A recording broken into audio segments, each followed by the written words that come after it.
ভারতে চলতি বছরের মহাকুম্ভের মেলা এবার ঘুরিয়ে দিল ভাগ্যের চাকা। সেখানে পা রেখে রাতারাতি ইন্টারনেট সেন্সেশন হয়ে উঠেছেন এক নারী। মূলত মহাকুম্ভের মেলায় পাথরের মালা বিক্রি করতেই যান তিনি। নাম মোনালিসা। ইতোমধ্যে এই নারীকে নিয়ে উত্তাল দেশটির নেটিজেনরা। এর আগে মোনালিসাকে নিয়ে শোনা গেছে নানান জল্পনা। দক্ষিণের আল্লু অর্জুনের নায়িকা হওয়ার নাকি সুযোগ পেয়েছেন তিনি। এই জল্পনার মধ্যে এবার নতুন খবর, বলিউডে অভিষেক করতে যাচ্ছে মোনালিসা। দক্ষিণ সিনে ইন্ডাস্ট্রির খবর এখনও পাকা না হলেও হিন্দি সিনে দুনিয়ার মোনালিসার পা রাখা প্রায় নিশ্চিত।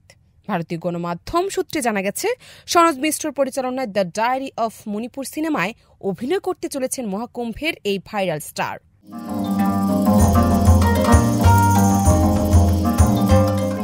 সম্প্রতি পরিচালক খোদ মোনালিসার মাহেশ্বরের বাড়িতে ঘুরে এসেছেন বলেও খবর পাওয়া গেছে। সেখান থেকে ছবি পোস্ট করেই সনোজ মিশ্র মোনালিসার বলিউড ডেবিউর খবর দেন। জানা গেল, আগামী ফেব্রুয়ারি মাস থেকেই সেই ছবির শুটিং শুরু হবে। তখনই যোগ দেবেন কুম্ভ মেলা থেকে ভাইরাল হওয়া সোশ্যাল সেন্সেশনও। পরিচালনার পাশাপাশি দ্য ডায়েরি অফ মণিপুর ছবির গল্পকারও সনোজ নিজেই।